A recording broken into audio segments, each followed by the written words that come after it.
से ले आने वाला प्रभु यीशु मसीह की आदि पवित्र नाम में सब पवित्र लोग मैं मसीह रहता हूँ। प्रभु की बड़ी दया है कि प्रभु ने जीवन की यात्रा में और भी एक दिन हमें दान दिया। वास्तव में हम कितना धन्य लोग हैं। हम परमेश्वर का लोग कहलाता है ना, परमेश्वर का लोग कहलाना बोलेगा तो कितना बड़ी बात है है ना। प्रभु का अनुग्रह हम पर हुआ है, प्रभु ने हमें अपने लिए अलग किया है ना। प्रभु ने आज हमने अभी गीत गाया, प्रभु ने हमें कैसा प्यार किया है ना, जान से ज्यादा। मतलब प्रभु का वो प्यार को अगर हम लोग समझेगा तो हम कितना भी स्तुति करें तो भी बहुत कम है। हम लोग प्रभु से कितना हमारे दिल से प्रभु को प्यार करना चाहिए। हमारा कोई भी खूबी ना होते हुए भी प्रभु ने हमको ऐसा प्यार किया, वो प्यार को हमें समझना पड़ेगा है ना। हमें प्रभु ने अपनाया है तो हम वापस एक लापरवाही के जीवन ना बिताए है ना। यदि प्रभु का दया करुणा हम पर नहीं होता तो हम लोग कितना भयंकर आनंद आग में जा पड़ता। ये छोटा सा जीवन के बाद आनंद काल फिर कभी भी आपस में जोड़ने का सवाल ही नहीं है ना। इस जीवन में प्रभु का अनुग्रह पाया हुआ लोग कितना धन्य लोग। ये दुनिया का सबसे बड़ा धन्य व्यक्ति जिसका पाप क्षमा किया गया, इसका अपराध टपा गया, वो ये सबसे बड़ा धन्य व्यक्ति है ना। इसका नाम जीवन का किताब में लिखा ना। आज इतना धन्य अवस्था, परंतु प्रभु ने तैयार किया हुआ इस महान उद्धार, इतना बड़ा उद्धार, उसके बारे में आज दुनिया अनजाने है ना। दुनिया को कितनी बुद्धिमान लोग है ना, मानो ऐसा खोज करते रहता कैसा जीवन पा सकता, कैसा नहीं मरेगा है। बहुत कुछ ऐसा खोज में है, परंतु उनको परमेश्वर का मार्ग समझता नहीं है ना। बाइबल में यीशु मसीह ने कहा हुआ एक छोटा भाग आज का ध्यान के लिए पढ़ना चाहूंगा। मत्ती की सुसमाचार 25 अध्याय उसका 11 अध्याय उसका 25 से 30 तक वजह। मत्ती उसका 11 अध्याय उसका 25 से 30 का। उसी समय यीशु ने कहा, हे पिता स्वर्ग और पृथ्वी के प्रभु, मैं तेरा धन्यवाद करता हूँ कि तूने इन बातों को ज्ञानियों और समझदारों से छिपा रखा और बालकों पर प्रकट किया है। हाँ हे पिता, क्योंकि तुझे यही अच्छा लगा। मेरे पिता ने मुझे सब कुछ सौंपा है और कोई पुत्र को नहीं जानता केवल पिता, और कोई पिता को नहीं जानता केवल पुत्र, और वह जिस पर पुत्र प्रकट करना चाहे। हे सब परिश्रम करने वालों और बोझ से दबे हुए लोगों, मेरे पास आओ, मैं तुम्हें विश्राम दूंगा। मेरा जुआ अपने ऊपर उठा लो और मुझसे सीखो, क्योंकि मैं नम्र और मन में दीन हूँ, और तुम अपने मन में विश्राम पाओगे, क्योंकि मेरा जुआ सहज और मेरा बोझ हल्का है। प्रियो, कितना अनोखा बात है, कितना सुंदर वचन है ना। प्रभु यीशु मसीह का ये कहने का शब्दों को अगर हम समझेगा तो हमें मिला हुआ ये उद्धार का गौरव हम जानेगा। लेकिन अभी भी क्या है ना, एक बात मैं आपको बताना चाहता हूँ, आज भी बहुत से लोगों को प्रभु में बैठने के लिए उत्साह नहीं। क्यों नहीं बैठता? उसके एक ही कारण है, प्रभु जो सच्चाई का प्रकाश हमको देता है, वो प्रकाश हमने जो पाया उसको अगर मानने के लिए हम तैयार नहीं तो हम आगे प्रकाश नहीं मिलेगा। आज बहुत लोगों का आत्मीय जीवन मानव नाटा हो गया, बढ़ता ही नहीं। एक ही कारण है, क्योंकि उनको जो मिला हुआ जो प्रकाश जो है, उन लोगों ने पहले बात को माना नहीं और भी वो प्राप्त करने के उनके अंदर इच्छा भी नहीं, फिर वो उनको प्रभु देगा नहीं। तो इसलिए हम प्रभु में आने के बाद में हमें प्रभु में मतलब जो मिला हुआ प्रकाश को अपनाने के लिए एक सच्चा दिल की एक मुक्तता चाहिए, मानने वाला एक अच्छा दिल चाहिए। लेकिन लोग जाने अनजाने इसका गौरव नहीं समझता है ना। प्रभु का बात तो प्रभु प्रकाश करके दे रहा है, प्रभु में उन्नति पाने के लिए प्रभु मौका देता है, परंतु लोगों को क्या है ना, बहुत हल्का लगता है। कितना दुख भरा बात है, दुनिया के लोग सच्चाई को कभी नहीं जान पाया है ना। उसका एक विस्तार वर्णन मानो पौलुस और रोमियो का पत्र में लिखा है, आप लोगों को याद होगा। उसका पहला अध्याय 18 से 32 तक का वचनों में बहुत गंभीर रीति में लिखा है, वो पूरा पढ़ना बड़ा मुश्किल है। अब उसका 18 से 21 तक वाले पढ़िएगा। तो उन लोगों की सब अभक्ति और अधर्म पर स्वर्ग से प्रकट होता है, जो सत्य को अधर्म से दबाए रखते हैं, इसलिए कि परमेश्वर के विषय का ज्ञान उनके मनों में प्रकट है, क्योंकि परमेश्वर ने उन पर प्रकट किया किया है उसके अनदेखे गुण अर्थात उसकी सनातन सामर्थ्य और परमेश्वरत्व जगत की सृष्टि के समय से उसके कामों के द्वारा देखने में आते हैं, यहाँ तक कि वे निरुत्तर है। वो निरुत्तर है ना। अभी आप देखो, अभी साइंस क्या बोलता, अभी एक बार एक भयंकर ऐसा एक भूकंप ऐसा हुआ, कितना मनुष्य को अभी ऐसा हुआ है तो ये आकाश विधान में कितने करोड़ों तारा दिखता, वो आपस में मतलब कभी टक्कर मारता क्या? थोड़ा सा भी अक्कल है तो समझने में क्या दिक्कत है? इतना ग्रह है, उपग्रह है ना, ये सब उसको दिया हुआ उस मार्ग में चलते रहता। ये चलाने वालों को भूल करके वो मानव समझने के लिए कोशिश नहीं करता।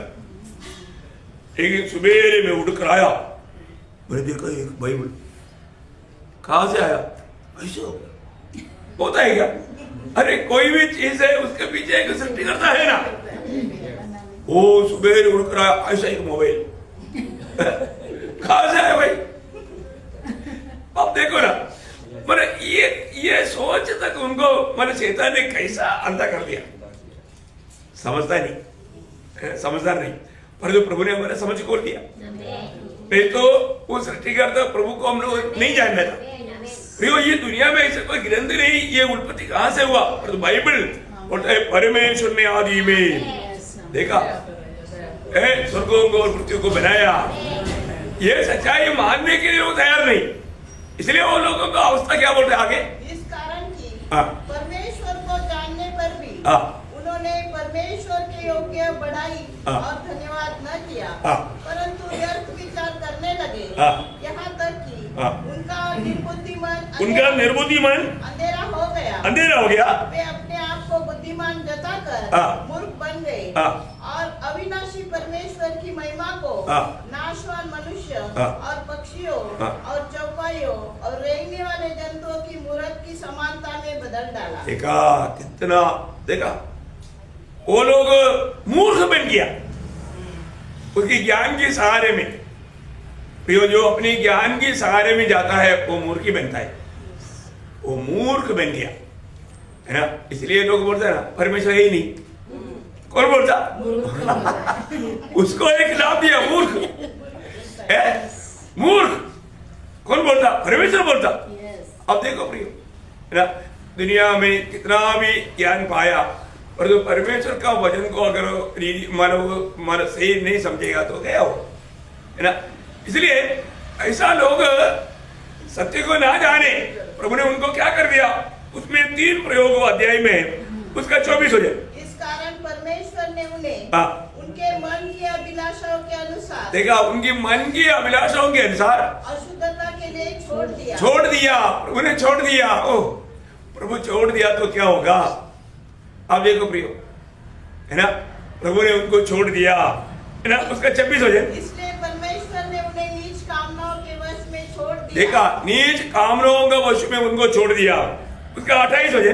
जब उन्होंने परमेश्वर को पहचाना न चाहा तो परमेश्वर ने भी उन्हें उनके निकम में मन पर छोड़ दिया। निकम में मन पर छोड़ दिया। ओह, प्रभु छोड़ दिया तो फिर मतलब कौन उसको बचा सकता? प्रियो आज दुनिया का अवस्था ऐसा है ना। प्रभु ने उनको कई बार अवसर दिया, कई रीति में प्रभु ने बातें किया, लेकिन प्रभु के बातों को स्वीकारने के लिए उनको दिल नहीं। कितना दुखदायक बात है प्रियो। मैं आपको बताना चाहता हूं, हमारे छोटा सा जीवन में प्रभु को जानने में, प्रभु को मानने में हमें कितना उत्साह चाहिए। देखो, इस जीवन में रहकर के हम करने वाला हर एक बातों का इफेक्ट अनंत काल में मिलने वाला है, पढ़ने वाला है। थोड़ा भी लापरवाही करेगा, थोड़ा भी प्रभु को तुच्छ करेगा, तो मैं आपको बोलता हूं वो व्यक्ति कितना नुकसान उड़ाएगा। अभी हम कितना भी समझाने से भी लोग समझने के लिए तैयार नहीं। आप देखो है अवसर बहुमूल्य, इसलिए ऐसा बुरे लोगों का अवस्था उसके आगे 29 से 30 तो पढ़ना। इसलिए वे सब प्रकार के अधर्म और दुष्टता और लोभ और बैरभाव से भर गए और दाह और हत्या और झगड़े और छल और ईर्ष्या से भरपूर हो गए। देखो, प्रभु को ना जानने वाला प्रभु को ना मानने वालों का अवस्था है।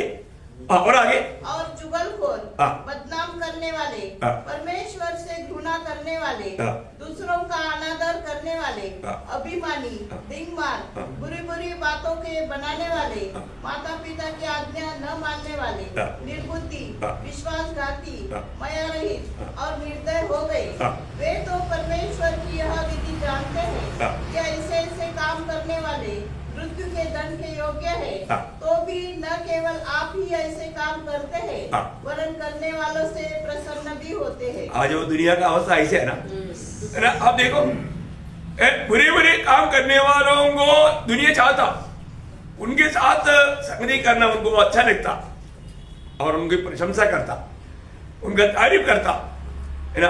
देखो आज भी ये सत्य वचन को सुनने के लिए प्रभु अवसर लोगों को देता है। आज भी दुनिया भर में ये सुसमाचार सुनाया जा रहा है, लेकिन लोग नहीं सुनता, नहीं मानता। उनका दिल भी गवाही देता है कि ये बात सत्य है, लेकिन उसको फॉलो करने के लिए तैयार नहीं। तो आज हमारे अवस्था, हमें प्रभु को हमने पाया है तो हम कितना प्रभु का भय मान करके प्रभु का बातों में, आज भी लोग ठोकर खाने का मसीह लोग कारण क्या है सुनने। पत्र 2:8 में लिखा है वो लोग वचन को न मानने के कारण ठोकर खाता है। देखा, फिर हमें वचन मानना है, हमें वचन मानने के लिए दाम देना पड़ेगा। एक सच्चा मसीह जीवन एक हल्की बात नहीं प्रियो है। एक व्यक्ति प्रभु का निकट आना तक प्रभु का कृपा है, प्रभु निकट लाते भी ना कोई, लेकिन प्रभु अवसर देने के बावजूद भी हम हटीला स्वभाव दिखाएगा तो कितना दुखदायक बात है। अरे बहुत लोग ये बात को समझना चाहिए। आज मानो प्रभु में मैं कैसा है, प्रभु मुझको बढ़ने के लिए सहायता दे, क्योंकि बढ़ाने वाला प्रभु है। प्रभु का कहना मानेगा तभी वो बढ़ पाएगा। और हमारा उदार हुआ इतना हमें हम संतुष्ट नहीं रहना चाहिए, हमें रोज हमें उदार में बढ़ते जाना।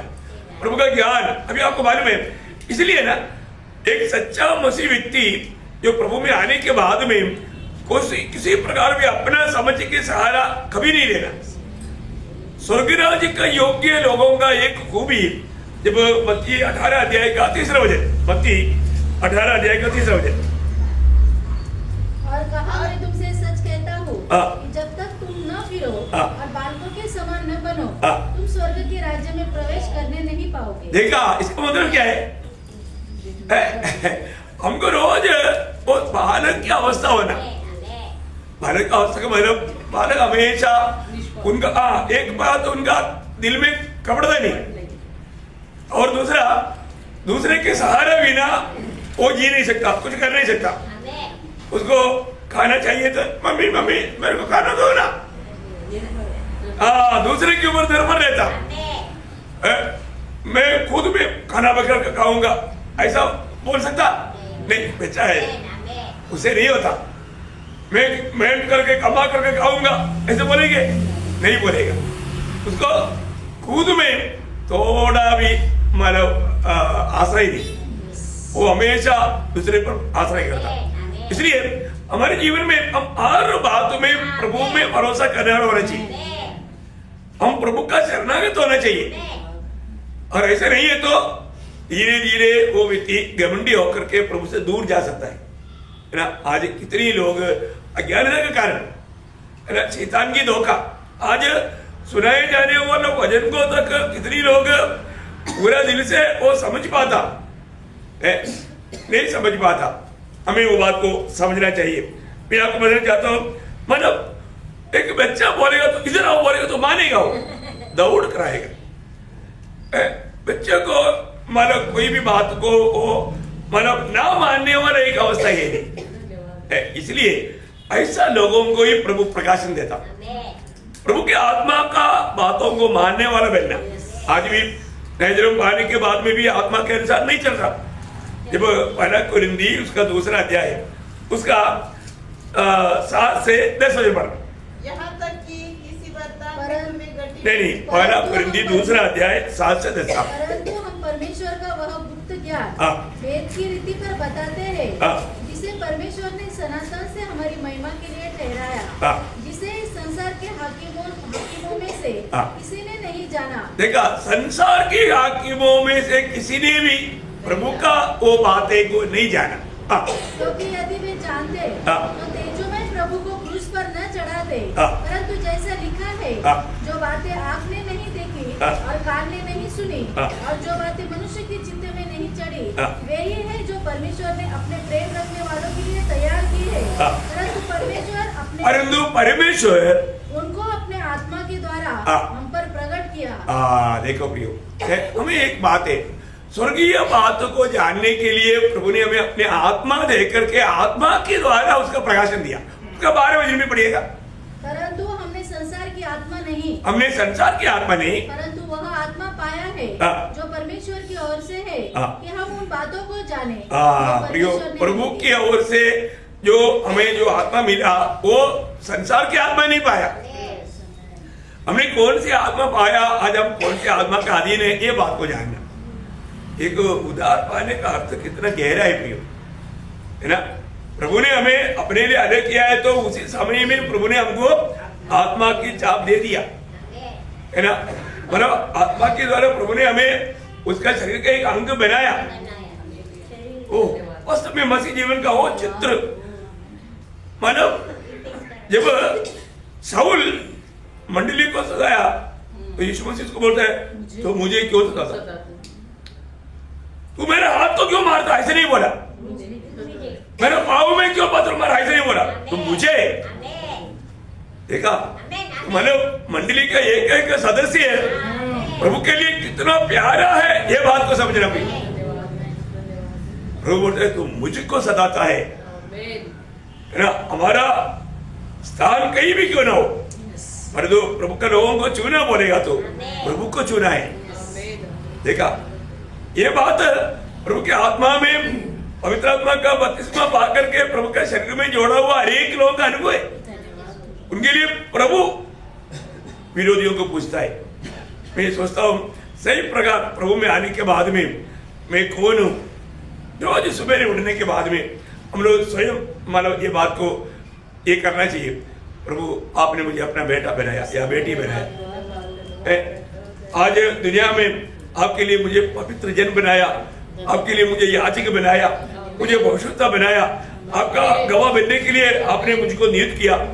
ये बात है बदलना प्रिय, क्योंकि प्रभु हमें किसके लिए रखा है दुनिया में, ये बात हम लोग जान चुके हैं। तो आज भी प्रभु की राह पर चलने के लिए एक उत्साह हमें को चाहिए, है ना प्रियो। प्रभु अगर हमें ये बात आत्मा के द्वारा प्रभु को वचन के द्वारा प्रकट करके नहीं देने से हमको कहां से मालूम पड़ता, है ना। उसका 26 में बोल रहा, मत्ती 11 का 26, मत्ती 11 का 26। हाँ हे पिता, क्योंकि तुझे यही अच्छा लगा। हाँ पिता, तुझे यही अच्छा लगा। ओ पिता को ये अच्छा लगा। प्रियो, मैं एक बात आपको बताना चाहता हूँ, पिता को जो अच्छा लगता है वो हमारे लिए सबसे अच्छा है। पिता को यही अच्छा लगा। आज दुनिया का किसी प्रकार का कुछ गिनती में नहीं आने वाला लोगों को प्रभु अपने लिए चुन करके अलग कर दिया। मैं आपको बताना चाहता हूँ, आज हमारे ओठों से निकलने वाला शब्द तक प्रभु को गौरव देने वाला होना चाहिए। अगर हमें मिला हुआ पवित्र आत्मा का अधीन रह करके जीने वाला कार्य हम अगर सीखेगा तो हर एक शब्दों में तक, नहीं तो पत्रों जैसा मछली पकड़ने वाले लोग प्रभु का बातों को सुनाने के टाइम पर सुनने वाला ज्ञानी लोग क्या बोलता, ये लोग तेरा ज्ञान की बात कहां से बोलता, कहां से बोला, आत्मा में, प्रभु की आत्मा में। कितना बड़ी बात है ना। ये मनुष्य कभी भी समझ नहीं सकता। मतलब ये दुनिया जल करके खत्म हो जाएगा करके पत्रों से लिखा, उसका ज्ञान से लिखा क्या। आज साइंस बोलता है होने वाला है। देखो 2000 साल पहले कभी सोच ही नहीं सकता। मतलब हर एक वचन मैं आपको बताना चाहता ना, बाइबल का हर एक भविष्यवाणी समय समय पर पूरा हुआ, हर एक बात, है ना। यीशु मसीह कहां पर जन्मेगा, अभी यीशु मसीह जहां पर पेट में आया वो कितना दूरी में, और जन्म का जगह कहां पर लिखा, और उसमें रामा में रोएगा। बोलो वो रामा कहाँ मरे, अभी वो मतलब जन्मेगा कहाँ बोला। बोलो मतलब एक एक बात मनुष्य का बुद्धि में सोचेगा तो कभी नहीं होने वाला बात है, परंतु प्रभु ने सब सभी प्राइस से ही करवाया, एक भी शब्द अधूरे नहीं रह पाया। आप देखो बोले तो इतना मतलब जो हो जाने के बाद में कहता है सवाल में कहा जाएगा न स्वर्ग में आकर रहने वाला सोच नहीं सकता। लेकिन ये सब जैसा भविष्यवाणियों में हुआ वैसा यीशु मसीह के जीवन में हुआ। बोले मतलब ये सब होने देता कौन? प्रभु। हमारे प्रभु कितना सामर्थ्यवान है, उसका एक भी वचन अधूरा रह ही नहीं सकता। उसका नाम ही विश्वासियों के परमेश्वर है ना, वो विश्वास योग्य है। उसने कहा वो एक भी शब्द अधूरा रह ही नहीं सकता। जब दूसरा तिमोथी दूसरा अध्याय का 13 वचन, दूसरा तिमोथी यदि हम अविश्वासी भी हो तो भी वह विश्वास योग्य बना रहता है। देखा, वो विश्वास योग्य बना रहता है क्योंकि वह आप अपना इनकार नहीं कर सकता। अपना इनकार नहीं कर सकता, मतलब अपने स्वभाव बदल नहीं सकता। वो विश्वास योग्य परमेश्वर है। कितना अनोखा बात है हमारे जीवन में। प्रभु हमारे लिए कितना तड़पता है। मैं तो आपको बोलता हूँ आज शायद विश्वासियों को प्रभु से मिलने का इतना तड़प नहीं, लेकिन प्रभु को हमसे मिलने का बड़ा तड़प है। हमको रोज प्रभु के साथ समय बिताने में हमको कितना अच्छा लगना चाहिए। परंतु कितने लोगों को लगता है प्रभु के साथ समय लोग बिजी है, किस बात के लिए? कुछ मतलब का नहीं, माया के पीछे है। दुनिया की जो भी बात है सब माया है। ये माया का पीछे लोग बिजी है। प्रभु के लिए लोगों को समय नहीं। समय होता तो आज इतनी पूरा भर जाता है। प्रभु की बातों को सुनने के लिए स्वर्ग तो इतनी भरा हुआ है, लेकिन प्रभु के लोगों को समय नहीं। कितना दुख लगता है, कितना भी अपन प्रोत्साहन करता है तो मेरा लोग नहीं समझता। प्रयोग एक बात जानना, हमारे भी आज एक आज्ञाकारिता का आत्मा है क्या, है ना? बहुत बड़ी बात है ना। कल का संदेश अभी आप लोगों तक पहुंचा नहीं, लेकिन उसमें मैं एक मसीह जीवन में सबसे महत्वपूर्ण 3 कार्य हमारे जीवन में बहुत अनिवार्य है। पहली बात, हमें एक गुलाम की एक सच्चा समर्पण चाहिए। गुलाम की एक आत्मा चाहिए और गुलाम की एक आज्ञाकारिता चाहिए। ये बात आज विश्वासियों में बहुत लोगों में नहीं है। अपने आप को गुलाम समझता ही नहीं। हम गुलाम एक ही नहीं, दुनिया में 2 ही गुलाम है। एक ही हो शैतान का गुलाम, नहीं तो प्रभु का गुलाम है। ये गुलाम का अनुभव में अगर हम नहीं रहेगा तो हम एक विजयी जीवन बिता ही नहीं सकता। परंतु आज उदार पायों में से कितने लोग अपने आप को प्रभु में तेरा गुलाम करके मानव अमल कर पाता या बोल पाता है? नहीं बोल पाता है। एक गुलाम को ठंडी में क्यों ना हो बोलेगा, मतलब अभी तुम इतना दूर जाकर के एक काम करो, बोलेगा तो करेगा। वो गुलाम है, मेरे से नहीं होगा करके बोल ही नहीं सकता। अभी इधर इतना अच्छा अनुकूल परिस्थिति में भी हम बोलेगा तो बोलेगा ठंडी है, सवेरे उठने में होता ही नहीं। ऐसा बोल सकता है क्या? एक गुलाम नहीं है ना, एक गुलाम नहीं बोल सकता। एकदम आर्मी का भी जीवन ऐसा है, एक गुलाम का जीवन है। आर्मी में कभी भी मैं नहीं कर सकता या मेरे से नहीं होगा ऐसे नहीं बोल सकता। कुछ भी हो, कुछ भी कमरे नहीं तो भी पहले करना, बाद में कमरे नहीं करता, वो बात है। ये ऑर्डर है। आप देखो प्रियो, आज हम मसीह लोग कितना अधिक प्रभु का बोलो तो हमेशा बोलता है ना, 2 कुरिन्थी 4:5 में, क्योंकि हम अपने को नहीं परंतु मसीह यीशु का प्रचार करते हैं कि वह प्रभु है। वो प्रभु है और अपने विषय में यह कहते हैं कि हम यीशु के कारण तुम्हारे गुलाम हैं। देखा, यीशु के कारण हम तेरा गुलाम है। प्रियो, हमेशा वो गुलाम अनुभव हमारा हो रहा, हमारे जीवन को अपने आप को एक गुलाम करके, मतलब दुनिया में सबसे नम्र लोग वो है। ये जो गुलाम, ऐसा बोलने का अर्थ ऐसा नम्र बनना, ऐसा नम्र बनना। क्योंकि आपको मालूम है प्रभु का अनुग्रह की दृष्टि उन पर पड़ेगा जो वास्तव में नम्र है। जब याकूब बोलते हैं, याकूब 4:6, याकूब 4 अध्याय का 6 वचन।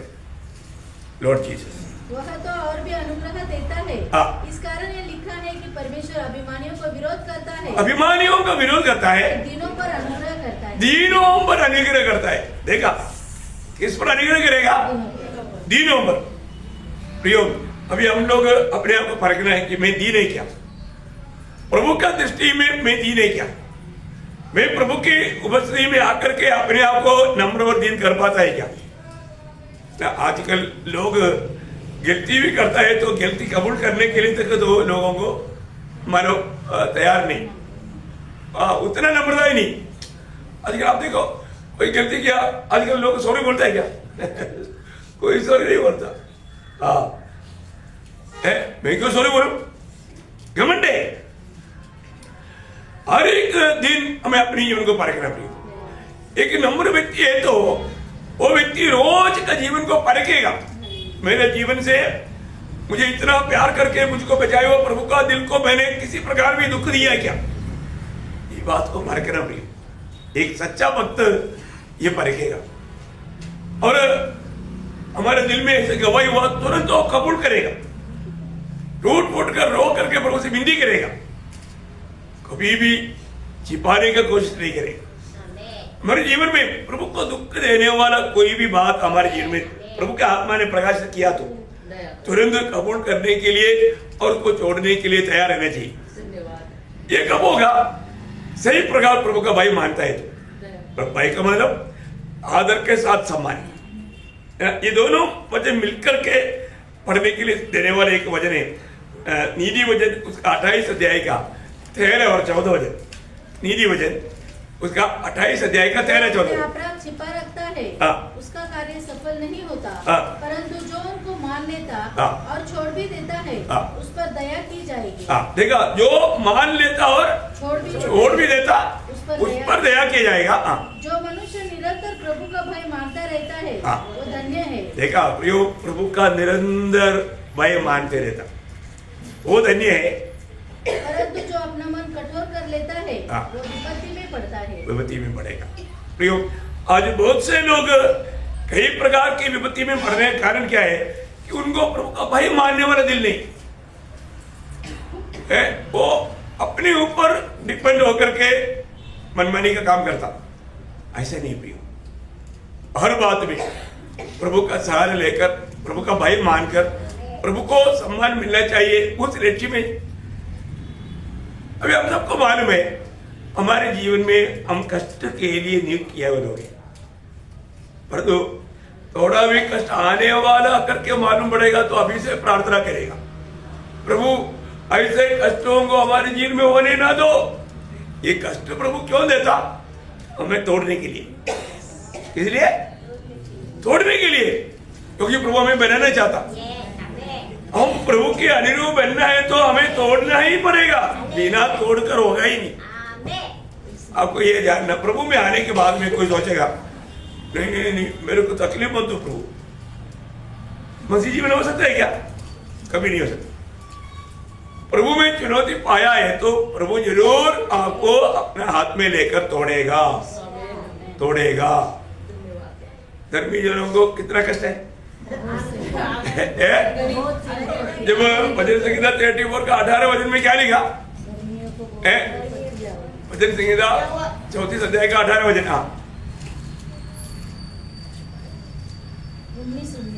19 वचन। धर्मी पर बहुत सी विपत्तियां पड़ती तो है, परंतु यहोवा उसको उन सब से मुक्त करता है। देखा, कुछ बातों से मुक्त करता है, ऐसे क्या? सबसे नहीं है ना, सबसे।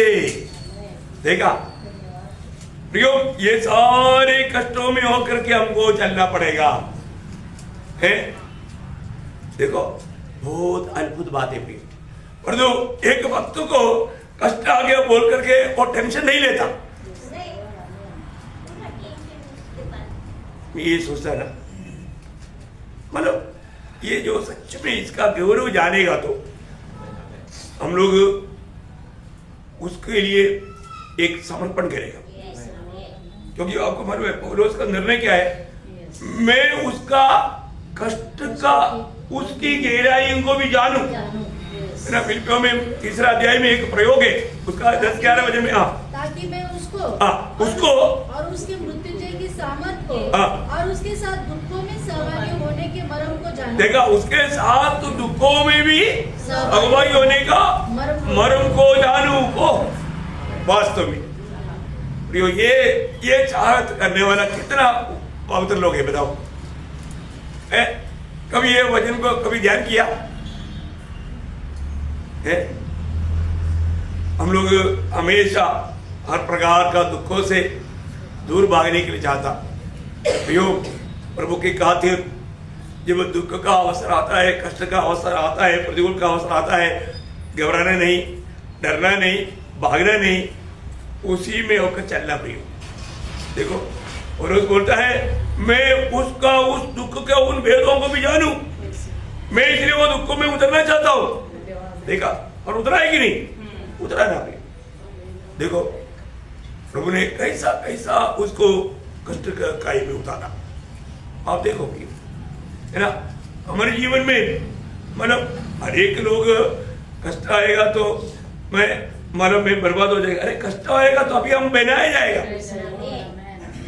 कष्ट नहीं आएगा तो हम बिगड़ जाएगा। वो है सच्चाई। इसलिए प्रभु ने हमें कष्ट देने का वर दिया ना, वो और हमको नहीं चाहिए। प्रभु को बोलते, प्रभु ये वरदान आप ले लो, मेरे को चंगाई का वरदान दो, मेरे को चिन्ह चमत्कार का वरदान दो। देखो, अरे जिस वरदान से आपको मतलब फायदा है, आपको प्रभु ने एडवांस में दिया, क्योंकि इससे ही आपको मसीह के रूह बन सकता, नहीं तो आप दुनिया का किसी के रूह बन करके बर्बाद हो जाएगा। समझ में आया प्रियो? हमारे प्रभु का उद्देश्य क्या है? हमारे यीशु मसीह कष्ट सहा ना, ऐसा कष्ट कोई सगा नहीं है ना। उनको प्रभु ने कष्ट सहने में सिद्ध बनाया, क्योंकि आपको मालूम है ये परमेश्वर उसका कष्ट बोलेगा तो वो सोने का कष्ट नहीं, सबसे बड़ा कष्ट क्या था? हाँ, क्योंकि कभी भी ये परमेश्वर कभी भी अलग नहीं हुआ है, तो उसमें पाप नहीं था और उस पर पाप लाया। देखा, यीशु मसीह में पाप नहीं था और जो हम सबका पाप उन पर लाया,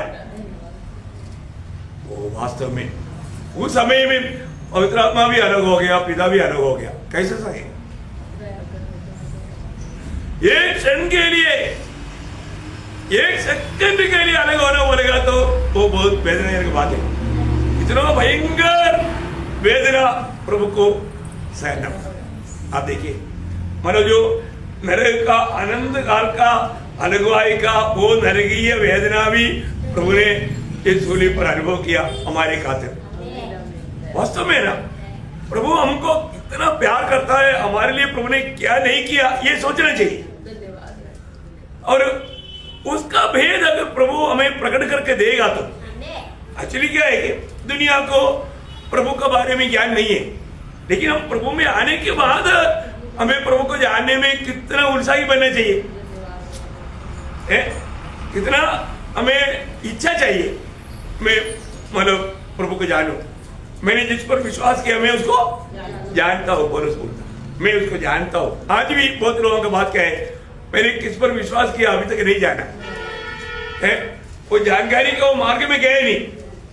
अभी शत्रु में से लोगों को पूछो है, वो बोलेगा हमारे जीवन में कितना भी कष्ट आएगा हम उसमें नाचेगा, क्योंकि कष्ट में हमने प्रभु को,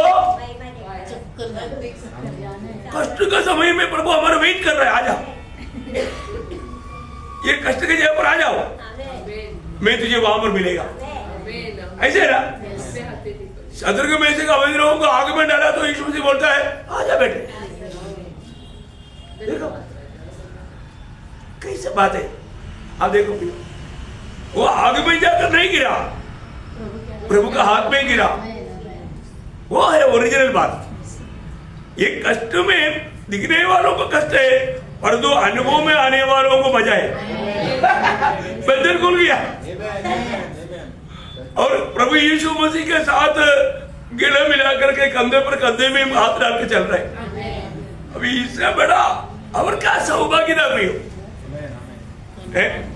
आप सोचो, अभी दानियल कम से कम 80 साल से ऊपर उम्र है, अभी भी बोला बुढ़ापा में भी क्यों ना हो, परंतु मैं प्रभु को ही प्रार्थना करेगा, प्रभु से ही प्रार्थना करेगा। सिंह की गुफा में जाना पड़ेगा, नो प्रॉब्लम। अब देखो, क्योंकि प्रभु के साथ इतना गहरा नाता है और उसको पक्का मान में मतलब उधर जाएगा तो भी प्रभु मेरे साथ रहेगा। सिंह की गुफा उनके लिए थोड़ा भी डर की बात नहीं था। आप देखो तो कितने आराम से है ना वो हमें जरा गया। आप देखो बहुत बड़ी बात है। मैं आपको बताना चाहता हूँ, प्रभु का लोगों को जो कष्ट, जो भी दुख, जो भी बात आता है, कष्ट में होकर गुजरने वाला यूब ने भी क्या गवाही दिया। यूब 23 का 10 आपको मालूम है, प्रभु मुझे परखेगा तो हाँ, यूब 23 अध्याय का 10 वचन। परंतु वह जानता है कि मैं कैसी चाल चलता हूँ, और जब वह मुझे तान देगा तब मैं सोने के समान निकलूंगा। देखा, तब मैं सोने के समान निकलूंगा। प्रियो, हमारे जीवन में कुछ ऐसा कुछ फर्क आए, हम सोने की नहीं निकलेंगे। पत्रोस आपको मालूम है, पत्रोस अपने जीवन में मतलब वो जो पहला पत्रोस पहला अध्याय का 7 वचन, और यह इसलिए है कि तुम्हारा परखा हुआ विश्वास, तुम्हारा परखा हुआ विश्वास जो आग से ताए हुए नाशवान सोने से भी कहीं अधिक बहुमूल्य है, यीशु मसीह के प्रकट होने पर प्रशंसा और महिमा और आदर का कारण ठहरे। कितना अनोखी बात है। उसका 4 का 12 वचन, 12-13। जो धूल की आरती तुम्हारे परखने के लिए तुम में भड़की है, इससे यह समझकर अचंभा न करो। अचंभा मत करो। तुम लोग को समझते नहीं क्या? प्रभु ने बोला है, उस समय में बोला ना, प्रभु ने बोला, आपने नहीं सुना था क्या? अब कहीं किसके पीछे आया? किसके लिए आया? डेली 5 स्टार होटल में खाने के लिए? प्रभु ने ऐसे नहीं बुलाया ना। प्रभु ने बोला मेरे पीछे आएगा तो मानो चिड़ियों को भी बसाने रहता, लोमड़ी को भी बसाने रहता। बरोबर नहीं बोला था ना? Praise Lord. कितना क्लियर बुलाते थे। अभी यहाँ पर पत्रोस बोलता है, तुम्हारे जीवन में कुछ ऐसे मतलब ऐसा कोई परीक्षा आ गया तो उसमें तुम लोग अचंभा नहीं होना, अरे अभी मैं जल जाएगा, खत्म हो जाएगा, ऐसा नहीं सोचना है। आगे बढ़ रहा। कोई अनोखी बात तुम पर बीत रही है, अनोखी बात तुम पर बीत रहा है करके नहीं सोचना। आगे। पर जैसे जैसे मसीह के दुखों में सहभागी होते हो, आनंद करो। अयो, आनंद होता है क्या? जितना भी मसीह की दुखों में सहभागी होने के लिए मौका मिला, इसका मतलब क्या है कि आप फेथफुल है, आप विश्वासी होंगे। आपको विश्वासियों की जान करके प्रभु ऐसा मार्ग में चलने का मौका दे रहा है। क्या समझे? सच में ये बात है हमारे जीवन में, है ना। इतना वेदना में भी प्रभु यीशु मसीह ने कभी भी मानव नहीं होगा। दर्शन भाग में भी क्या बोला? मेरी इच्छा नहीं तेरी इच्छा। तो हमारा जीवन में हमेशा हमें प्रभु को यही बात बोलना, प्रभु अगर हो सके तो भी मेरा इच्छा नहीं तेरी इच्छा। ऐसा करने वाला व्यक्ति हर दुख में कैसे रहेगा? आनंदित रहेगा, क्योंकि प्रभु का परमिशन बिना भक्तों को कुछ भी बात नहीं आएगा। ये बात पक्की बात है, यकीन करता ना, विश्वास करता ना। अभी आप मुझे बताओ, फिर अपन माला ऐसा संकट में निराश होना चाहिए? नहीं।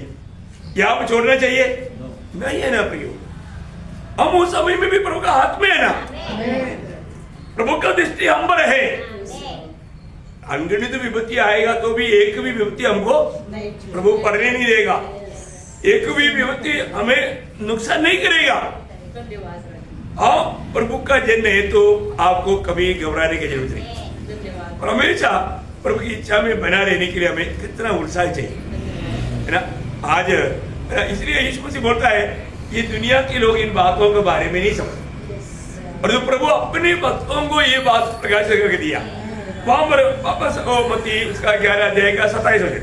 मेरे पिता ने मुझे सब हाँ। कुछ सौंपा है। देखा, पिता ने मुझको सब कुछ सौंपा है। अब देखो, पिता ने सब कुछ मुझको सौंपा है। अब आपको मालूम है प्रभु यीशु मसीह जी उठने के बाद में कहा हुआ वो शब्द बहुत अनमोल बात है ना। मतलब मत्ती 28 अध्याय का 18 वचन। यीशु ने उनके पास आकर कहा, स्वर्ग और पृथ्वी का सारा अधिकार मुझे दिया गया है। देखा, मुझे अभी सारा अधिकार है, स्वर्ग का पृथ्वी का सारा अधिकार। अभी हम पृथ्वी में रहता है और हमें स्वर्ग में जाना है? उधर का भी पूरा अधिकारी कौन है? प्रभु यीशु मसीह। पिता ने सारा अधिकार पुत्र को दिया है। आप ये बात को जानना है ना। अभी हमारा हर एक बात, हमारा भविष्य सब कुछ पुत्र के ऊपर निर्भर है, क्योंकि हमको भी पिता ने पुत्र को दिया है। पिता ने सब कुछ पुत्र को सौंपा है। अभी आप देखो, ये सब शब्द कोई मनुष्य का शब्द नहीं, जी उठने के बाद प्रभु ने कहा हुआ शब्द है। आप देखो कितना अनमोल शब्द है ना। स्वर्ग और पृथ्वी का सारा अधिकार। आप देखो, और एक परमेश्वर का बात आपको मालूम है, हमेशा तीनों एक ही साथ रहता है ना। दुनिया में रहने के टाइम पर भी यीशु मसीह कहा हुआ कुछ शब्द में आपको बताऊं। यूहन्ना 3 अध्याय का 35 वचन। यूहन्ना 3 अध्याय का 35 वचन। पिता पुत्र से प्रेम रखता है, पिता पुत्र से प्रेम रखता है, और उसने सब वस्तुएं उसके हाथ में दे दी है। देखा, पिता ने सारे काम या सारे बात पुत्र का हाथ में दिया। क्या अनमोल शब्द है। अभी हम लोग सब पिता की ओर से अभी पुत्र का हाथ में है। बहुत अनमोल बात है। सब कार्य, अभी जो भी कार्य होना है पुत्र की इच्छा के अनुसार ही होगा, है ना। वही बात जब मतलब यीशु मसीह ने और भी कुछ गहराई से बोलने वाले शब्द उसका 16 अध्याय का 15 वचन पढ़ना। यूहन्ना उसका 16 अध्याय का 15 वचन। कुछ पिता का है, जो कुछ पिता का है वह सब मेरा है। देखा, जो कुछ पिता का है वो सब मेरा है। क्या प्रस्तावना है प्रिय। मैं आपको बोलना चाहता हूँ, ये सब हम लोग थोड़ा समझेगा तो हमें पुत्र के साथ ऐसा अनुभव होना चाहिए। उसका 6 अध्याय का 30 वचन पढ़ना। यूहन्ना, जो कुछ पिता मुझे देता है, जो कुछ पिता मुझे देता है वह सब मेरे पास आएगा। देखा, पिता मुझको देता है तो सब मेरे पास आएगा। अभी हम कितना भी लोगों को कितना भी प्रोत्साहन करें, लोग नहीं आ सकता। पिता देगा तभी आएगा। अभी हमको, हम पिता का था इसलिए हम लोगों को पिता ने पुत्र को दिया, इसलिए हम आ पाया। पिता ने हमको पहले से चुन कर रखा था, है ना। उसके 18 अध्याय का 9 वचन पढ़ना। यह इसलिए हुआ कि वह वचन पूरा हो जो उसने कहा था, जिन्हें तूने मुझे दिया, जिन्हें तूने मुझे दिया, उनमें से मैंने एक को भी न खोया। इसका मतलब क्या है? गारंटी है, गारंटी है। प्रभु हमको वहां पर पहुंचाएगा। आज मैं मसीह का है करके जानकारी पाया वो लोग बहुत धनी लोग हैं, क्योंकि प्रभु एक को भी खोने नहीं देगा। मनुष्य को होने वाला मिस्टेक प्रभु को नहीं होगा। प्रभु एक को भी खोने नहीं देगा। वो सच में प्रभु ने मुझे अनंत जीवन दिया, है ना। प्रभु यीशु मसीह मुझ में है, ये जानकारी तक कितना श्रेष्ठ है। वास्तव में देखो, दुनिया पिता को नहीं जानता, पर यीशु मसीह ने पिता को प्रकट किया। बहुत बड़ी बात है। पिता पुत्र को प्रकट करता और पुत्र पिता को। इसलिए यीशु मसीह ने यूहन्ना 10 का 30 में क्या बोला? मैं और पिता एक है। क्या बात है प्रिय, है। पर किसी बात में ये दोनों में एक भी बातों में फर्क नहीं। मैं और पिता एक है। दुनिया को पिता अनजान था, नहीं जानता था, पर वो पिता को कौन ये दुनिया को प्रकट करके दिया? पुत्र ने, है ना। यूहन्ना का सुसमाचार 12 अध्याय का 18 वचन आपको सबको मालूम है। पिता को किसने, परमेश्वर को किसने कभी नहीं देखा। एकलौता पुत्र जो पिता की गोद में है, उसने उसको प्रकट किया। कितना बड़ी बात है। यीशु मसीह ने पिता को प्रकट किया। मतलब एक प्रकार बोलेगा तो यीशु मसीह मनुष्य रूप में आकर के पिता का फोटो बनकर जिया कंप्लीटली हर बात में। इसी कारण है ना यीशु मसीह को जानना ही अनंत जीवन है। यीशु मसीह को अगर हम जानेगा, आज भी वास्तव में मसीह लोग भी प्रभु को नहीं जाना, ये सच्चाई है। जानने से कितना अच्छा है। ये वचनों को पढ़ने के समय में हमारा दिल कितना उमड़ना चाहिए, जैसा पड़ोसियों पर अध्याय के 15 वचन है ना। मतलब वो अदृश्य परमेश्वर का प्रतिरूप है, अदृश्य परमेश्वर का प्रतिरूप। मैं एक बात आपको बोलना चाहता हूँ, और उस प्रतिरूप में उसका धोखा न हो, पड़ोसियों धोखा न हो। उसमें ईश्वरत्व की सारी परिपूर्णता सदैव वास करती है। देखा, सदैव वास करता उस परमेश्वर या प्रभु यीशु मसीह पिता को हर प्रकार हमें प्रकट करके देता है। यीशु मसीह ने पिता से जब प्रार्थना किया, वो प्रार्थना में पिता से कहने वाला शब्द वाला मैं आपको तो बार बार पवित्र लोग पढ़कर ध्यान करना चाहिए। उसका 17 अध्याय के 6 बजे पढ़ना, यूहन्ना 17 का 6। मैंने तेरा नाम उन मनुष्यों पर प्रकट किया है। कौन प्रकट किया? मैं पिता तेरा नाम उन पर प्रकट किया। देखा, मतलब पिता को प्रकट करने वाला कौन है? पुत्र है। उनको प्रकट किया, जिन्हें तूने जगत में से मुझे दिया। हाँ, सबको नहीं। ओहो, अभी हम प्रभु में आने के बाद में हमें मतलब पिता का प्रकाशन मिला है क्या? सब लोग नींद में नहीं है ना।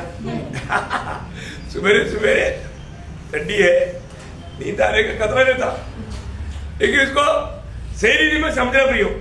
यीशु मसीह बोलता है, पिता तेरा नाम मैंने उनको प्रकट किया। किनको? जिन्हें तूने मुझको दिया।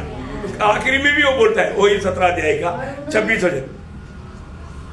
मैंने तेरा नाम उनको बताया और बताता रहूंगा कि जो प्रेम तुझको मुझसे था वह उनमें रहे और मैं उनमें रहूं। वो कितना अनमोल बात है प्रियो। हमारा भविष्य कितना प्रभु ने पत्नी तैयार कर चुका है हर बात में। अभी हम मसीह में आने के बाद में हमें मसीह में भर जाना। यीशु मसीह जब दुनिया में मनुष्य बनकर जीने के समय में पिता भरते गया, वो हमारा एक ऐसा प्रयोग है कोलोसियों में 12 अध्याय का 19 वचन, बहुत संतुष्ट मतलब अनोखा वचन है। क्योंकि पिता की प्रसन्नता इसी में है कि उसमें सारी परिपूर्णता वास करे। देखा, उसमें सारी परिपूर्णता मतलब परमेश्वर की सारी परिपूर्णता मसीह में रहता था। देखा, मसीह का मतलब परमेश्वर का पिता का सारी परिपूर्णता मसीह में वास करता था, सारी परिपूर्णता है ना। आज मसीह में आने के बाद में मतलब वो क्या है परिपूर्णता? प्रेम, ज्योति, सच्चाई, सामर्थ्य, ज्ञान, पवित्रता, प्रेज लॉर्ड, ये सब है परिपूर्णता। क्या क्या है? प्रेम, ज्योति, सच्चाई, सामर्थ, ज्ञान और पवित्रता। देखो, ये सब हम मसीह में देखते हैं ना। मतलब जो व्यक्ति मसीह को जानेगा वो पिता को या परमेश्वर को जानेगा। इसके बिना कभी भी नहीं जान सकता। कितना बड़ी बात है ना। मतलब जो भी अगर मसीह को इनकारेगा वो कभी भी पिता को नहीं जान सकता। प्रियो, हमारे जीवन में अनेक पवित्र लोग ये बात को जानना है। आज एक सच्चा मसीह जीवन में बिता पा रहा है कि नहीं, ये बात को हमें बरकरार है। इसलिए अभी वही मत्ती 11 अध्याय उसकी 28 वचन, ये सब परिश्रम करने वालों और बोझ से दबे हुए लोगों, मेरे पास आओ, मैं तुम्हें विश्राम दूंगा। देखा, मैं तुम्हें विश्राम दूंगा। प्रियो, ये दुनिया में सच्चा विश्राम सिर्फ यीशु मसीह से पा सकता। आज विश्राम पाने के लिए या शांति पाने के लिए लोग कहां भागता, क्या क्या करता, लेकिन मिलता है क्या? नहीं मिलता, नहीं मिलता। प्रयोग यीशु मसीह ही वो काम को, वो कार्य को कर सकता। मैं आपको बताना चाहता हूँ, यीशु मसीह ने चेलों को, अभी आपको मालूम है, यीशु मसीह अभी जाएगा बोला तो उनका दिल व्याकुल हो गया, है ना। पर जो प्रभु यीशु मसीह को बोलता है, तुम परमेश्वर पर विश्वास कर और मुझ पर भी विश्वास कर। अगर तुम मुझ पर विश्वास करेगा, मैं तुझे क्या करता हूँ, उसका 27 पढ़ना, 14 का 27 यूहन्ना 14 मैं तुम्हें शांति दिए जाता हूँ, अपनी शांति तुम्हें देता हूँ, जैसे संसार देता है मैं तुम्हें नहीं देता। इतना तुम्हारा मन व्याकुल ना हो। देखा, तुम्हारा मन व्याकुल नहीं होना है। बहुत बड़ी बात है। आज आपको मालूम है, आज प्रभु हमारे साथ रोज है। अभी हमें छोड़कर जाने वाला बात नहीं। अरे यीशु मसीह अकेला है हमारे साथ? नहीं है ना। त्रिएक परमेश्वर, पिता भी, पुत्र भी, पवित्र आत्मा भी हमारे साथ है ना। क्या अनोखा जीवन है मसीह। वास्तव में ये जीवन का गहरा अर्थ बहुत लोग नहीं समझता। समझेगा तो उस अनुभव में, क्योंकि हम लोग प्रभु की आत्मा पाया हुए लोग हैं, तो रोज परखना चाहिए, मैं अशांति में क्यों रहेगा। अगर अशांति में रहने का मतलब मैं शरीर में आ गया, शरीर में आ गया तो शैतान मौका देते रहता, प्रभु के लोग अब शरीर में आएगा। और तो दुनिया का रीति में सोच करके, दुनिया के रीति में चल करके जीवन बिताएगा, तो शैतान आकर क्या चाहिए करेगा। मनुष्य को प्रभु ने कैसे बनाया? नहीं मतलब किस चीज से बनाया? देखा, पत्र से नहीं बनाया, मिट्टी से बनाया। बहुत प्रेम, हिंदी में बहुत अच्छा बात है, पर जो मलयालम में कई लोग धोखा खाता, वो पत्थर का टुकड़ा रहता है ना, उसको बालू, प्रभु ने बालू से नहीं बनाया, मिट्टी से बनाया। नहीं समझा? तो ये बहुत गहरा अर्थ है उसमें, है ना। मतलब हिंदी वालों को टोकर नहीं होगा, पर तो बहुत मलयाली लोगों को पूछेगा ना, वो कहना तो बोलते हैं कई बार बालू से बनाया बोलते हैं। मतलब आराम से ऐसा रीति आएगा। हाँ, तो बहुत बड़ी बात है। तो परमेश्वर ने हमको बनाने के बाद में अभी अपना पुत्र का स्वरूप में हमको रोज बनाते जा रहे हैं। आप देखो, शैतान को छूने का अवसर नहीं देता प्रभु का शांति। इसलिए हमें क्या करना चाहिए? आत्मा में रहना सीखना। क्या सीखना? आत्मा में रहना। आत्मा में रहेगा तो क्या, कैसे मालूम पड़ेगा? हम निराश नहीं रहेगा, आनंदित रहेगा। चेहरे देखने से मालूम पड़ता है। प्रभु की उपस्थिति में देखो, कई लोग आत्मा में रहना नहीं सीखा। सीखा क्या? कितने लोग सीखा? आत्मा में है कि नहीं? सब लोग आपस में देखो, आत्मा में है कि नहीं? आत्मा में है तो क्या होगा? चेहरे में चमक। आज आत्मा का बल, आज आत्मा का बल कितने लोगों ने देखा था? अच्छा, आप आने से पहले आईने देखा ना? आईने क्यों देखा? आपका ये बाहर का शक्ल देखने के लिए। उस समय में आपको भी आपका चेहरा अच्छा नहीं लगा तो आपने क्या किया? तुरंत आपने एक हंसी दिया, आईना को हंसी दिया। मैं हंसेगा तो मेरा चेहरा कैसे रहेगा? सुंदर रहता, सुंदर रहता। देखा कि नहीं? देखा ना। पर तो लोगों ने ये नहीं देखा कि मैं आत्मा में ही, आत्मा का बल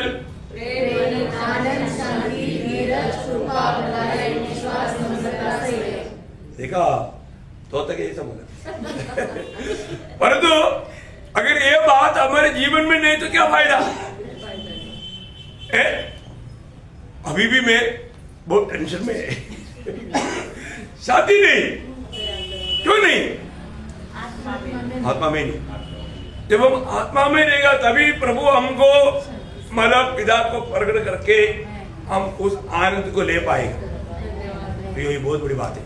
मैं हर एक पत्र लोगों को बोलना चाहता हूँ, हमेशा हमको मतलब उस प्रभु का दिया हुआ वो शांति हमारे में बना रहना है तो निश्चय हमें आत्मा में रहना, आत्मा में रहना है ना।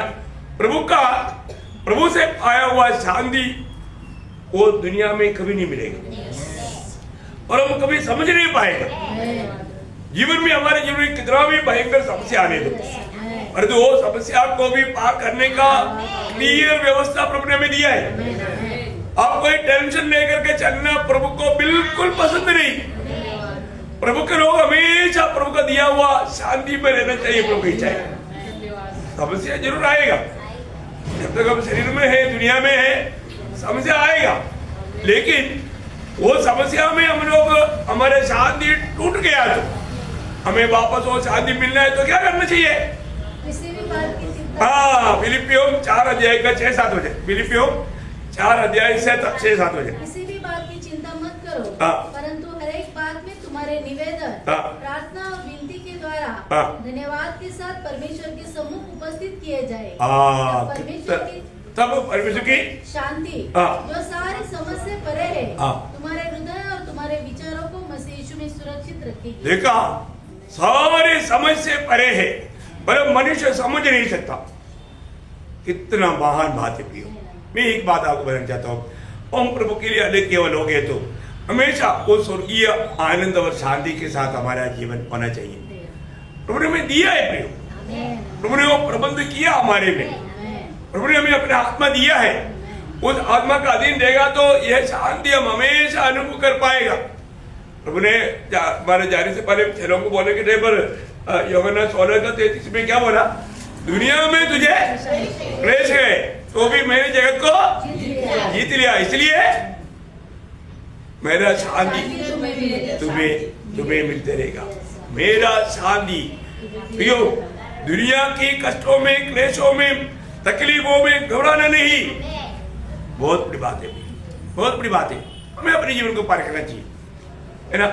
आज प्रभु का दिया हुआ शांति मुझ में है क्या, है ना, ये बात है। रोज अभी अपन जो मत्ती उसका 11 अध्याय का 29 वजन बढ़ना का वजन है। मत्ती 11:29। मेरा जो अपने ऊपर उठा लो और मुझसे सीखो। देखा, मेरा जो अपने ऊपर उठाओ। प्रियो, दुनिया देने वाला जुआ नहीं, मेरा जुआ। उस समय का यहूदी लोग उन लोगों के ऊपर जो जुआ रखते थे वो देखने वाला भी नहीं उड़ा पाता था और जिसके ऊपर लगाया वो भी नहीं उड़ा पाता था, है ना। मतलब प्रेरितों का में उसका एक वर्णन है, प्रेरितों का 15 अध्याय उसका 10 वचन पढ़ना। तो अब तुम क्यों परमेश्वर की परीक्षा करते हो कि चेलों की गर्दन पर ऐसा जुआ रखो, चेलों की गर्दन पर ऐसा जुआ रखो जिसे न हमारे बाप दादा उठा सके थे। देखा, हमारे बाप दादों ने भी वो जुआ नहीं उड़ा पाया, हम उठा सकते, हम भी नहीं उड़ा सकता, फिर चेलों का गर्दन पे क्यों रखो? आदियों से आने वाले चेलों का गर्दन में ऐसा रखेगा तो, अरे जब हमारे बाप दादों ने नहीं उड़ा पाया, हम लोग नहीं उड़ा पाता, फिर वो लोग कैसे उड़ाएगा? क्यों? क्योंकि क्या है प्रियो, व्यवस्था इतना भारी था ना। मत्ती के सुसमाचार में, मत्ती उसका 23 अध्याय के 4 वचन। वे एक ऐसे भारी बोझ को जिनको उठाना कठिन है बांधकर उन्हें मनुष्य के कंधों पर रखते हैं, परंतु स्वयं उसे अपनी उंगली से भी सरकाना नहीं चाहते। बोलो थोड़ा भी उसमें मदद करने के लिए ये लगाने वाला तैयार नहीं, वो खुद भी नहीं उड़ा पा रहा, है ना। सच में हमें मिला हुआ एक कृपा अनुग्रह कितना बड़ा है ना। व्यवस्था के समय में व्यवस्था के द्वारा धर्मी ठहराने के लिए कोई भी चाहेगा, चलते चलते कोई एक बात पर भी गिर गया तो गया पूरा, जैसे वो सांप का खेल है। कहीं उधर ही मुंह में आ गया तो सीधा डाउन। याकूब बोलते ना, याकूब 2:10 में सारा व्यवस्था पूरा किया और एक बात में चूक गया तो सब बातों में गया। देखा, परंतु प्रियो, प्रभु ने हमें उन सारे मतलब बोझ वाला बातों से अलग करके कितना बड़ा अनुग्रह हमारे ऊपर डाला। वास्तव में मंडली का जीवन कितना धन्य जीवन है, कितना विचित्र जीवन है प्रियो। आज हमें उस प्रकार का कोई बोझ लेकर के चलने की जरूरत नहीं। लेकिन एक बात है, प्रभु का यीशु मसीह ने जो बात हमें कहा वो बात हमें मानना चाहिए। इसलिए प्रभु ने बोला मेरा जुआ लेकर मुझसे सीखो, क्योंकि यीशु मसीह कैसा है, वो मैं नम्र और मन में दीन हूँ। ये बहुत बात है, हमें नम्र और दीन होना सीखना भी। रोज रोज हम कभी भी अकेला स्वभाव का ना बने, अपने आप को नम्र और दीन करें। प्रभु का उस नम्रता, वो दीनता, आज हम प्रभु के आगमन की निकटता में हमारे में क्या चाहिए, वो शब्द याद रहना है हमें। वो बात को कहा फिलिपियों 4:5 बजे, तुम्हारी कोमलता सब मनुष्य पर प्रकट हो, प्रभु निकट है। बहुत बड़ी बात है फिर, प्रभु निकट है। हमारे प्रभु का आगमन प्रियो इतना निकट है।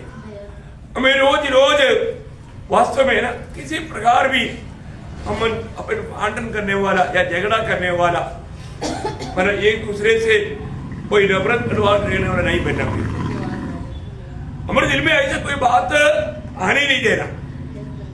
इसलिए बोला ना सबसे अधिक अपनी ये दिल का रक्षा करना, क्योंकि जीवन का हुक्म वहां से बहुत बड़ी बात है ना। हमारे दिल में थोड़ा भी क्या है, नफरत, कड़वाहट, भय, ईर्ष्या, झगड़ा, मैंने जो भी बात है वो बात हमको आने का मौका कभी नहीं देना। प्रभु का वचन में, प्रभु में बना रहना, ये बात को हमें सीखना है। और हम प्रभु में बना रहेगा तभी हमारा आत्मीय जीवन पुष्टि करेगा। यीशु मसीह बोलता है मेरा जुआ अपने ऊपर लेकर मुझसे सीखो। हमें नम्रता कौन सिखाएगा? यीशु मसीह। यीशु मसीह हमारे लिए कितना नम्र बना प्रिय।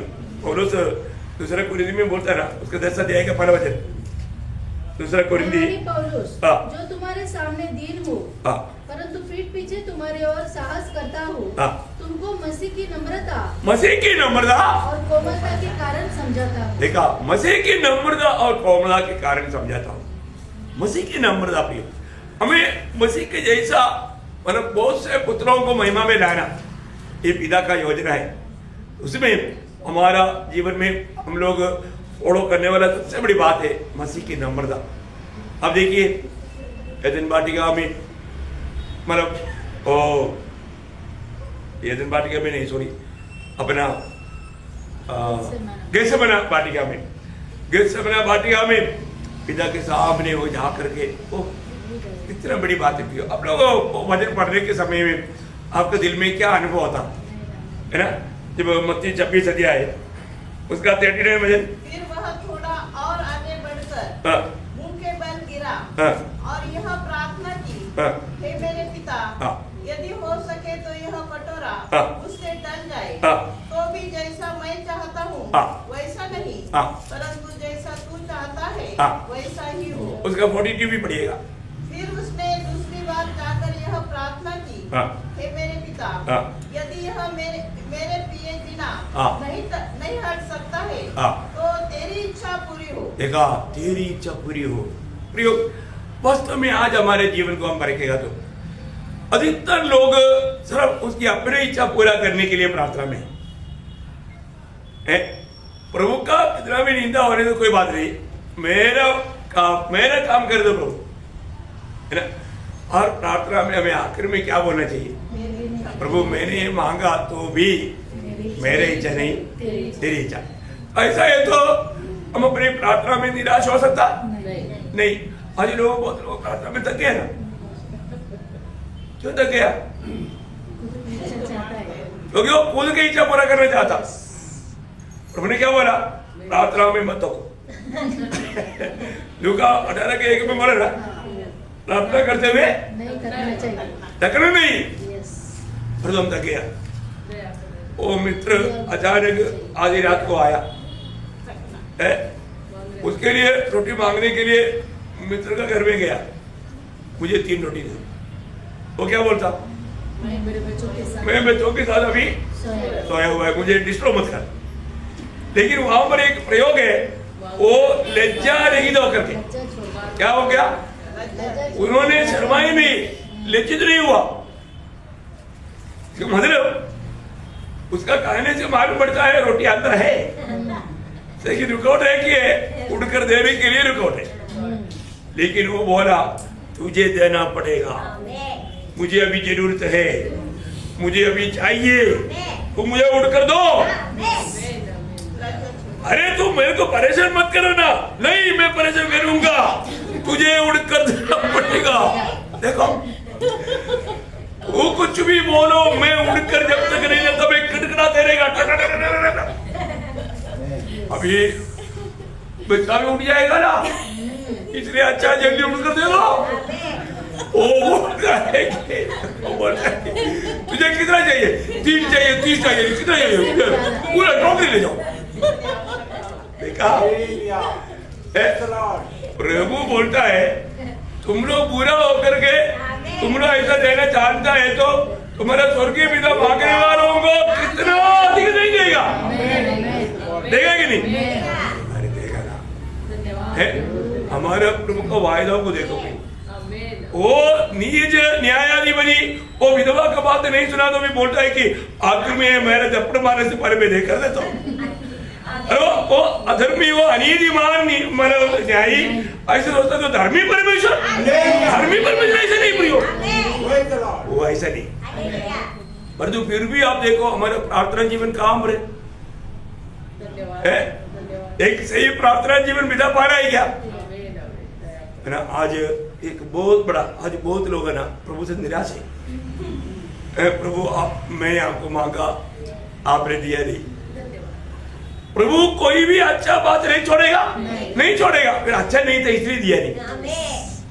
आपको नहीं मिला है तो आपको समझना, फिर बाद में आप बोलेगा प्रभु अच्छा हो गया आपने दिया नहीं करके बोलने वाले के दिन आएगा। और जो प्रभु अगर आपने दिया होता तो मैं बर्बाद होता करके चिल्लाने वाला दिन भी आएगा। इसलिए प्रभु कभी भी अपने भक्तों को ऐसा मानव प्रभाव समझता था ना, फिर क्यों दिया? मैं मांगेगा तो भी नहीं देना था ना। प्रभु वो नहीं सुनना चाहता। इसलिए प्रियो, हमारे जीवन में हर एक बातों में हमें बहुत संतोष रहना है, प्रभु का बात मानना। प्रियो, हमारे बात में ये कहना है कि प्रभु मेरी इच्छा नहीं तेरी इच्छा। यदि मैं मांगता है तो भी इसमें अगर मेरे जीवन में हो सकता है कि मेरा अज्ञान से मैं ये बात मांग रहा होगा, तभी भी प्रभु आपकी इच्छा मेरी जीवन पूरा होने दो। प्रियो, प्रभु बोलता है कि मुझसे सीखो। मैंने किस अपने भाग में भी मेरे पिता से मैंने कैसे मांगा?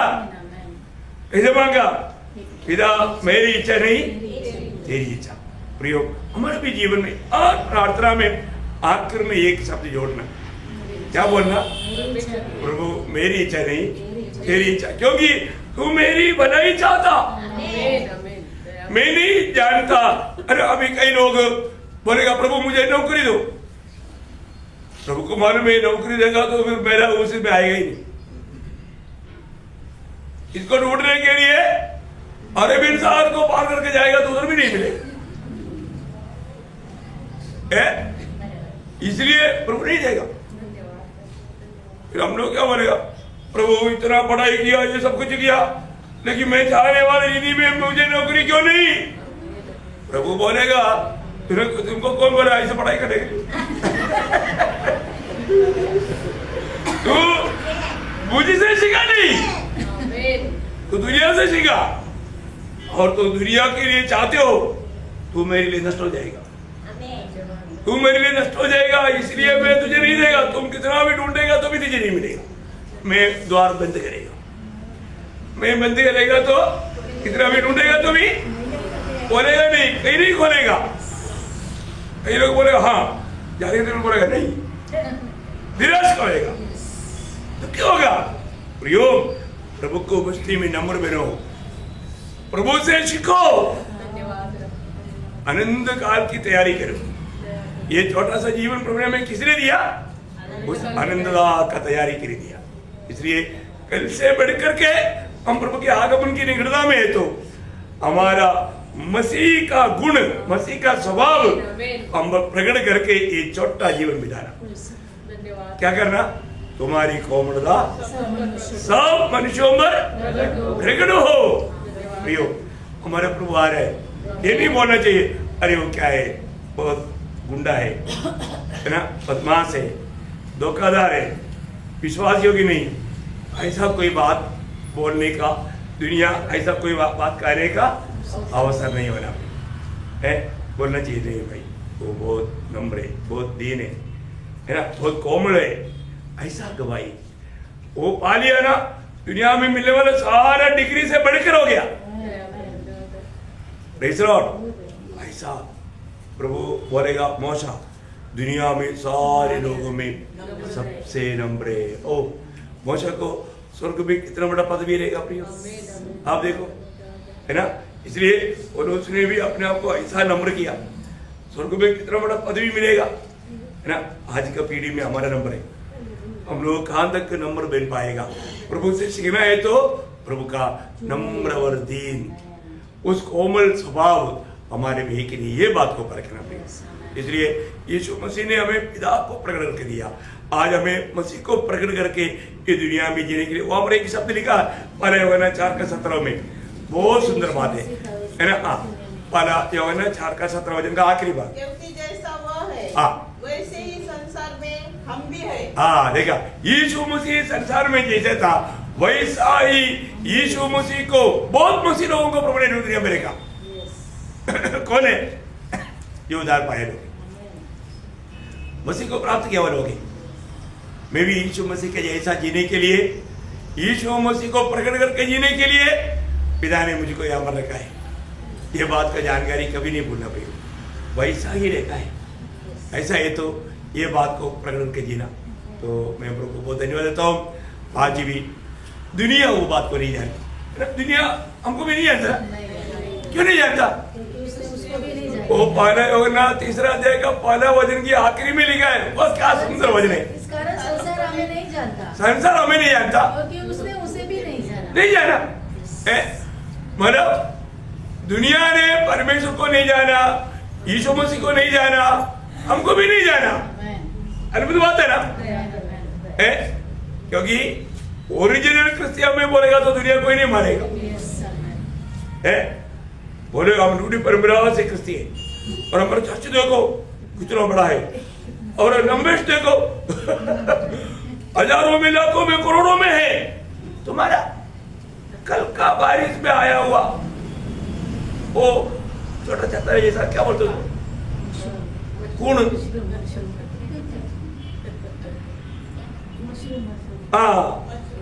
ऐसा बारिश में आता है, बड़े बड़े बिजली चमकता है तो थोड़ी दिन के लिए उगता है, टेस्टी है खाने के लिए। तो मतलब ऐसा बोलता है दुनिया हमारे बारे में, तो ऐसा नहीं है प्रियो। अनादिकाल से प्रभु का हृदय में प्रभु हमको लिया था। बहुत धन्य लोग हैं प्रिय, बहुत भाग्यवान लोग हैं। इसलिए हमारे जीवन के द्वारा यीशु मसीह को प्रकट करके जल्दी से जल्दी आने वाला प्रभु को स्वीकारने का सच्चा तैयारी में रहने के लिए प्रभु ने हमें बुलाया, अदय किया, और प्रभु से रोज सीखते हुए आगे बढ़ने में प्रभु वचनों के द्वारा सबको सहायता करे। प्रभु को महिमा मिले। आमीन।